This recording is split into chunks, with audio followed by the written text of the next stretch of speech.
En primer lugar, un cálido saludo desde Santiago de Chile a todos ustedes que entiendo que están en distintas ciudades del Perú. Yo quiero comenzar mi intervención, espero que sea breve, agradeciéndoles mucho por esta oportunidad de poder dialogar y reflexionar en conjunto. Yo creo que es muy importante tener este tipo de diálogos que crucen las fronteras y nos permitan encontrarnos en preguntas comunes, reflexiones comunes. Yo les agradezco y felicito sobre todo a los que han organizado este ciclo, porque creo que se concentra en un tema que es muy relevante, como es el de la comunicación. Yo quiero agradecer especialmente al Ministerio de la Cultura en Junín, a la Facultad de Ciencias de la Comunicación, al Colegio de Periodistas, y me permito también agradecer y valorar el trabajo que hace la agencia de noticias Presenza. A mí me han pedido reflexionar sobre comunicación y acción política.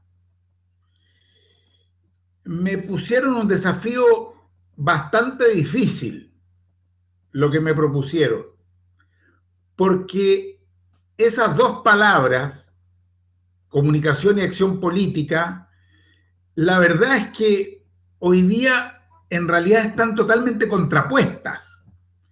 Si hay algo que todos experimentamos, ustedes y yo, todos en el mundo de hoy, es que hay una distancia sideral entre políticos y ciudadanos. Si hay algo que crece hoy día en todo el mundo, es la total desconfianza, la sospecha, el descrédito de los políticos ante los ojos de los ciudadanos. Y francamente yo, que estoy involucrado también en la actividad política, comparto esa misma desconfianza. Quizás porque los humanistas no somos estrictamente hablando políticos, somos más bien parte de un movimiento social que actúa también en política. Pero lamentablemente, quienes se dedican a la actividad política se han ganado con creces una sombra de sospecha bajo la cual son observados por los pueblos del mundo entero. Y créanme que en cada país uno piensa que solo allí está la sombra de duda y sospecha contra los políticos. Lo deben sentir ustedes en Perú, lo sentimos acá en Chile, pero créanme que hoy día esa es una realidad en el mundo entero. Para mí hoy día es casi más sorprendente que alguien todavía les crea a los políticos tradicionales y los vote. Eso por lo menos a mí lo que me llama la atención. Hace solo unos pocos días nos hemos enterado del último de los escándalos de platas ocultas en paraísos fiscales por cientos y tal vez miles de políticos de los 5 continentes. Con horror, con asco, hemos visto pasar una lista de presidentes, de reyes, de ministros, de parlamentarios, de hombres de negocios, de banqueros, de deportistas, que han escondido miles de millones de dólares en esos paraísos en los que nadie pregunta de dónde viene esa plata y a donde, por supuesto, no se paga ni un centavo en impuestos. Pero lo más dramático es que gran parte de esa plata son recursos robados a los pueblos de nuestros países que siguen viviendo en la miseria, en la desesperanza y en el sueño de poder darle una vida digna a sus familias. Ustedes allá en Perú se están preparando para un proceso electoral en el que se va a elegir al próximo o la próxima presidente del Perú.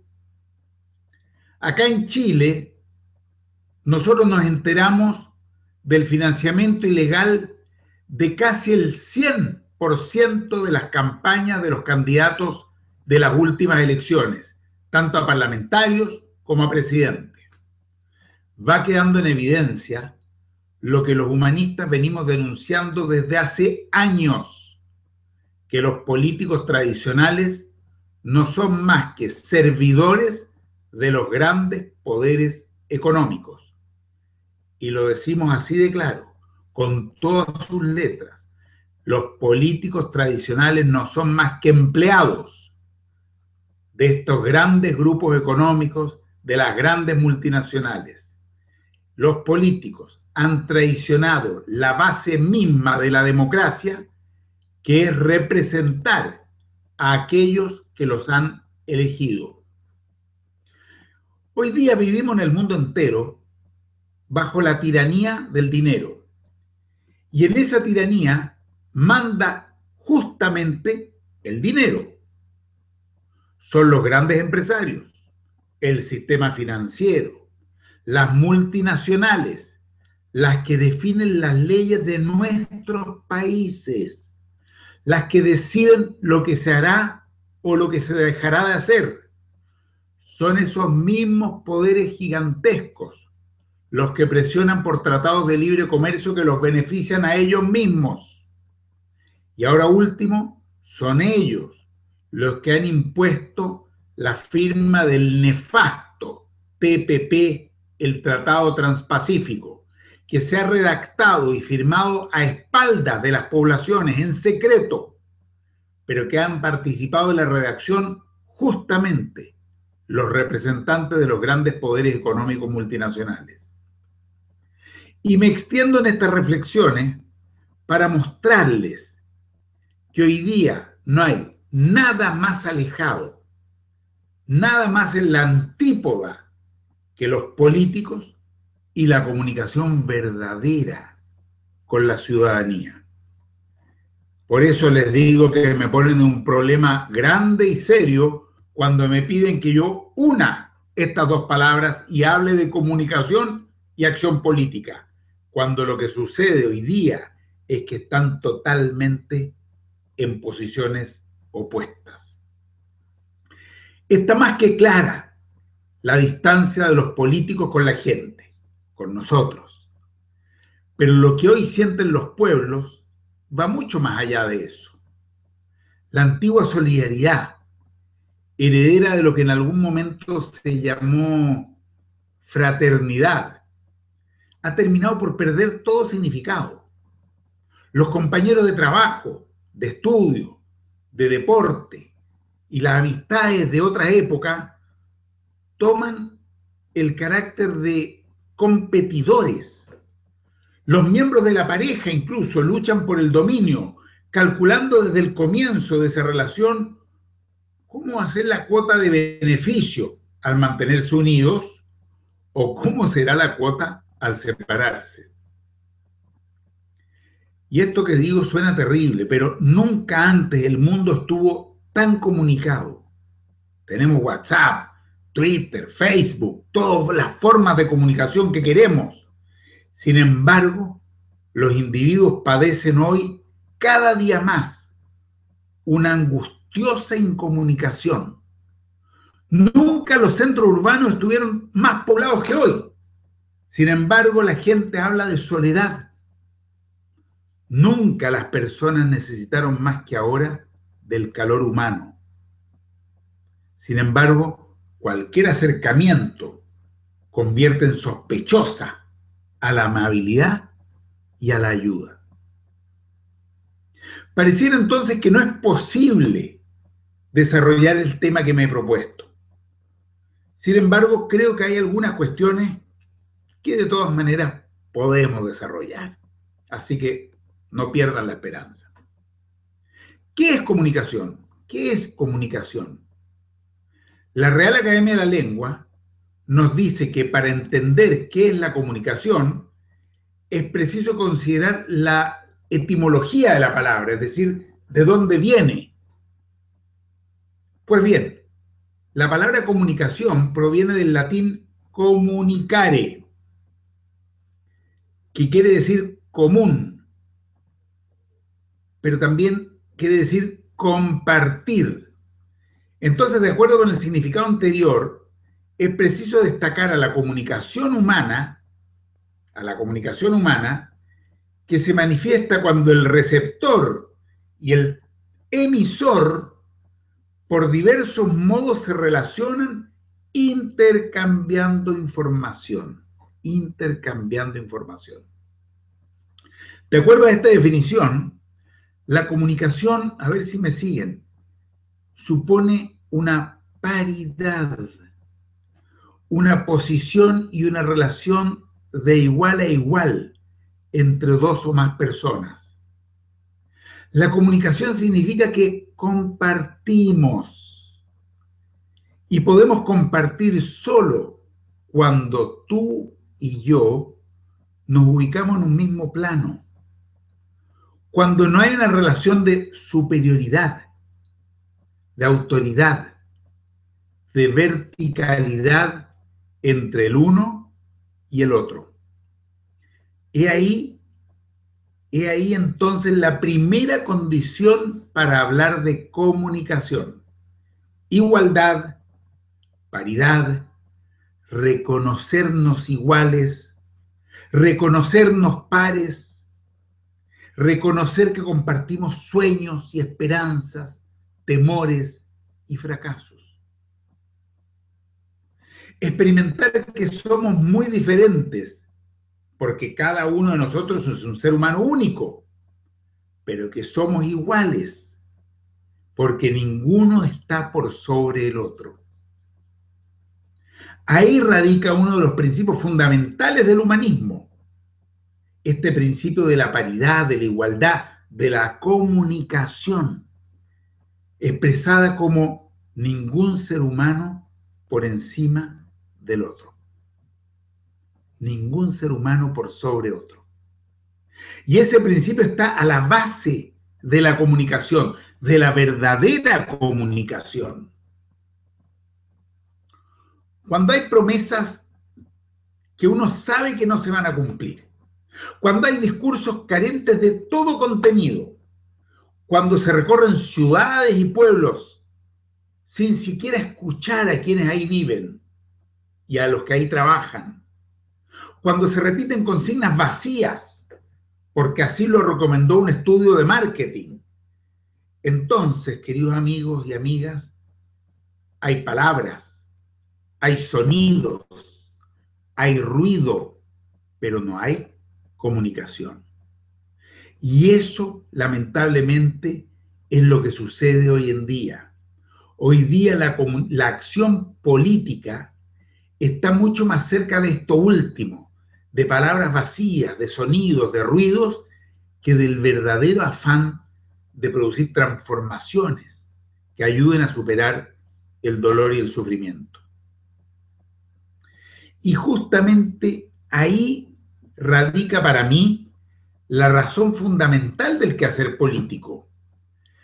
La razón fundamental de la acción política, su sentido único y exclusivo, es si está orientada verdaderamente a mejorar las condiciones de vida de mi pueblo, de mi ciudad, de mi país.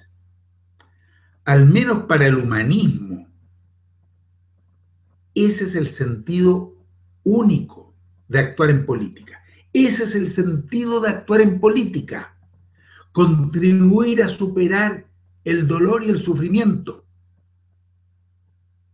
Entendemos la política como un medio para llevar adelante un proyecto humanizador. Y esto puede sonar muy raro en este mundo, en un mundo deshumanizado, en un mundo mezquino, en un mundo cruel, en un mundo incomunicado.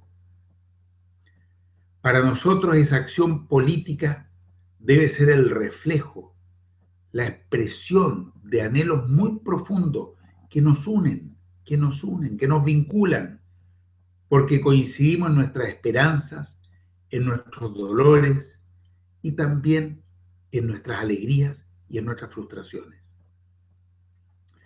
La acción política va a ser coherente solo si en ella coincide lo que siento profundamente, lo que pienso y lo que finalmente hago.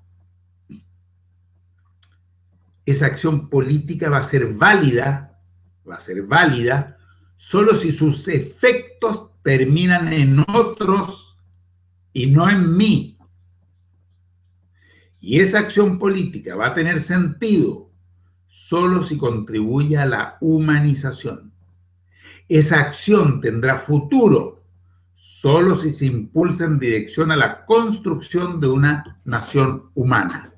Entonces estamos diciendo que la verdadera acción política debe ser coherente, debe ser válida, debe tener sentido y debe tener futuro. 4 cuestiones fundamentales. Pero para eso, la acción política tiene que modificar completamente su signo. En la carta 10 del excelente libro Cartas a mis amigos de Silo,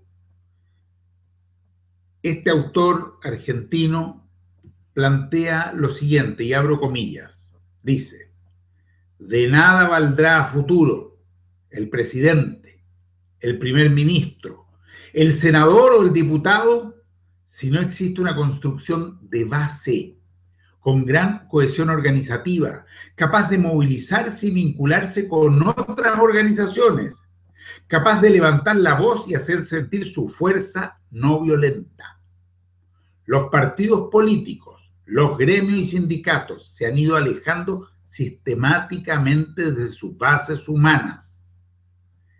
Se han ido incomunicando. El Estado ha sufrido 1000 transformaciones y únicamente las grandes corporaciones y el capital financiero internacional ha avanzado en su poder, concentrando la capacidad decisoria mundial hasta límites casi inimaginables hace solo 2 décadas. ¿De qué podría valer hoy una militancia que tratara de ocupar las cáscaras vacías de la democracia formal? ¿De qué podría valer una militancia que se dedicara solamente a eso?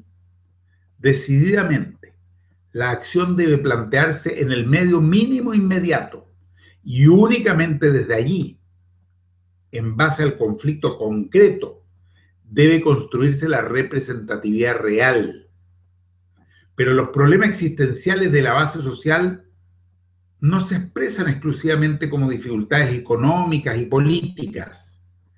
Por lo tanto, un partido que lleve adelante el ideario humanista y que instrumentalmente ocupe espacios parlamentarios tiene significación institucional, pero no puede dar respuesta a las necesidades de la gente.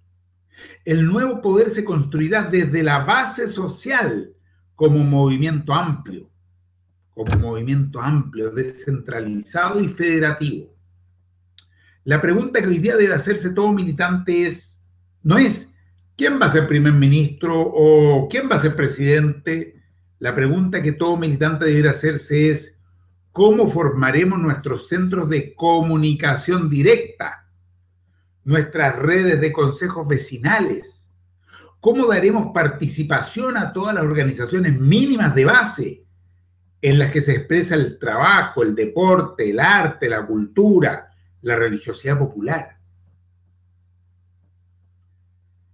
Ese movimiento no puede ser pensado en términos políticos formales tradicionales, sino en términos de diversidad convergente. Tampoco debe concebirse el crecimiento de ese movimiento dentro de los moldes de un gradualismo que va ganando progresivamente espacio y estratos sociales. Debe plantearse en términos de efecto demostración, que es típico de una sociedad planetaria multiconectada, apta para reproducir y adaptar el éxito de un modelo en colectividades muy alejadas y muy diferentes entre sí. Quiero que retengan esta idea de efecto demostración. Hasta aquí la cita del libro de Silo, Cartas a mis amigos. Hay ahí un elemento fundamental de la nueva acción política. el efecto demostración.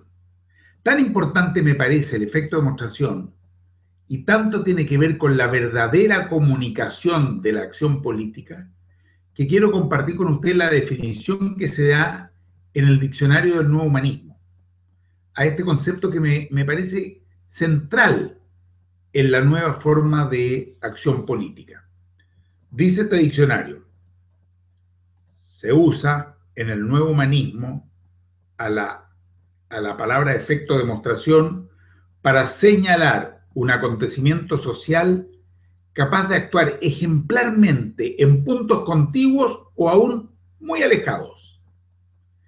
En este último caso, las comunicaciones cada día más veloces y numerosas contribuyen a estrechar distancias, por lo que el efecto demostración tiende a ser más frecuente.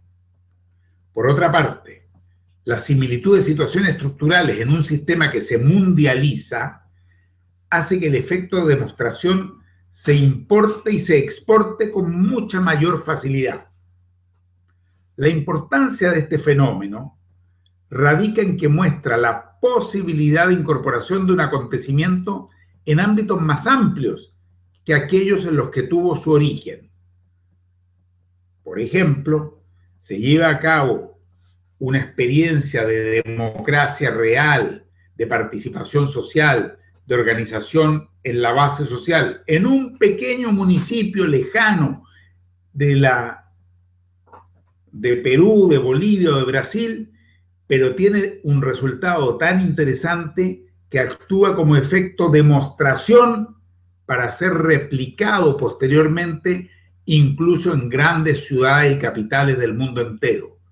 Es decir, ese efecto demostración, en este caso es un ejemplo de influencia débil que sigue un recorrido desde el lugar pequeño hasta llegar a los grandes lugares de decisión. Se debe tener en cuenta que ninguna formación social o cultural permanece pasiva, sino que actúa con el efecto de demostración de pequeña o de gran escala, y que éste se modifica al caer dentro de un nuevo ámbito. De ese lugar pequeño, alejado, luego es replicado en Nueva York, en París, en Lima o en Santiago. La serie de efectos de demostración que puede generar la diversidad cultural enriquece sin duda este proceso actual de mundialización que estamos viviendo. Hasta ahí parte de la definición de efecto de demostración, que me parece fundamental en la nueva forma de acción política con comunicación directa con los ciudadanos, con las organizaciones sociales. Yo creo que la acción política coherente es aquella que busca en su barrio, en su pueblo, en cualquier lugar donde se realice, ser un efecto de demostración que sea inspirador para otros y que pueda luego ser replicado en otros lugares muy cercanos o muy lejanos. La acción política coherente es aquella que ubica al ser humano como valor y preocupación central por sobre cualquier otro valor. Y eso lo dicen muchos, pero lo practican muy pocos. Son muy pocos los que ubican al ser humano como valor central. Ponen a la patria, a Dios, al Estado, al dinero, lo que sea, pero no al ser humano. Si se ubica al ser humano como valor central, esa acción siempre va a ser no violenta, porque va a comprender que cualquier forma de violencia es anteponer algo por sobre el ser humano. Será fundamental que la acción política coherente se practique con democracia real o con democracia directa. La democracia real es muy diferente a las democracias que conocemos hoy día. En la democracia real o directa se consulta permanentemente a la población sobre cualquier decisión a tomar, saliendo de ese modo de esta democracia formal en la cual los ciudadanos no decidimos absolutamente nada. Es cierto que votamos cada 4 o cada 6 años, pero después que votamos no tenemos ninguna participación en las decisiones. Nadie nos consulta nada y terminan haciendo lo que se les da la gana sin importarles los compromisos que asumieron mientras eran candidatas o candidatos. Hoy existen los avances tecnológicos que permiten consultar en forma permanente a la ciudadanía sobre todos aquellos aspectos que afectan sus vidas. Un municipio coherente y comunicativo consultará siempre a los vecinos por las prioridades a fijar en el plan de inversiones local, por ejemplo. Ahí tienen un vínculo fundamental entre acción política y comunicación. La consulta permanente. Eso es comunicación paritaria. La democracia directa. También son elementos fundamentales de la comunicación entre política y ciudadanía el plebiscito, la consulta popular, la iniciativa popular de ley, la revocación de mandato. Son todas formas de democracia real, directa, comunicativa entre quienes están en el poder político y el conjunto de la ciudadanía, que son los verdaderos soberanos que deben tomar las decisiones. La ley de responsabilidad política es quizá el eje central de la relación entre comunicación y acción política. Me parece que aquí estamos en un punto central. Esta ley de responsabilidad política obliga a cualquier político a cumplir con aquello que promete en épocas electorales. Y en caso de no cumplir o de no hacer al menos los esfuerzos necesarios para cumplir con sus promesas, le entrega herramientas a la ciudadanía para revocarle el mandato a ese político. Esta ley, que por supuesto no es jamás discutida por los parlamentos, una diputada humanista, Laura Rodríguez, la presentó en Chile hace más de 20 años y todavía duerme en los cajones porque no les interesa a los políticos que exista una ley de responsabilidad política. Esta ley es fundamental para el buen ejercicio de la democracia porque hoy sucede que hay un total divorcio entre políticos y ciudadanos.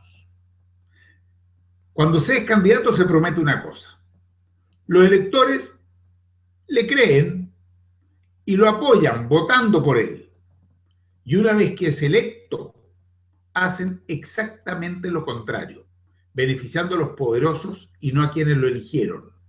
Sin embargo, en ese momento en que éste traiciona a los ciudadanos, no hay cómo sacarlo de su cargo. Se necesita una ley de responsabilidad política porque estamos en una verdadera trampa. Y por lo mismo, los electores deben contar con una herramienta para sacar a los que nos han engañado con promesas falsas. Hay en todo lo que decimos un nuevo modo de enfocar la política, entendiéndola como expresión social de mis mejores aspiraciones, de mis búsquedas más profundas, de mis sentimientos más nobles. Queda la pregunta, ¿es eso posible? ¿Es eso posible? Seguramente es muy difícil. Ustedes lo saben allá en Perú, lo sabemos acá en Chile, lo sabemos en el mundo entero. Hoy día los políticos no actúan desde sus mejores aspiraciones, sus búsquedas más profundas, sus sentimientos más nobles. De no mediar un cambio muy profundo en todos nosotros, lo más probable es que esto no se logre. Por eso es que la acción política debe ir siempre acompañada también de un proceso de transformación personal. Si queremos un mundo no violento, debemos aprender a superar la violencia que anida en nosotros mismos. Si queremos un mundo sin odios, debemos aprender a reconciliarnos con quienes nos hemos enemistado. Si queremos un mundo más justo, debemos cambiar también algo en nuestro interior. Y si queremos un mundo más humano, debemos hacer crecer lo humano en el interior de cada uno de nosotros. Ese es para mí el aporte fundamental del humanismo. Por eso yo al menos, queridas amigas y amigos, participo del humanismo, soy humanista desde los 15, 16 años. La propuesta y la práctica de la transformación simultánea a nivel personal y social me parece que es lo más revolucionario que uno puede proponer y practicar hoy día. No esperar que los cambios vengan de afuera, no quedarme solamente con el cambio interno. Es esa simultaneidad de transformación social y personal la que me parece fundamental y una propuesta totalmente innovadora. Mientras lucho por superar la violencia en el mundo, también observo la violencia que hay en mí y amablemente voy tratando de superarla, de transformarla. Por tanto, también es parte de mi acción política ir transformándome a mí mismo en un ser humano mejor, no violento, comunicativo, positivo, alegre, que abre el futuro a los demás y también a mí mismo. Hay mucho más que podríamos decir en torno a estos temas, sobre todo de la importancia de esa transformación personal y social simultánea, sobre todo de la importancia de avanzar en la comunicación, no solo de los grandes conjuntos humanos, sino que también con mis seres más cercanos. Seguramente ustedes van a poder profundizar mucho más en el intercambio que van a tener ahora. Así es que esto por mi parte, nada más. Muchas gracias.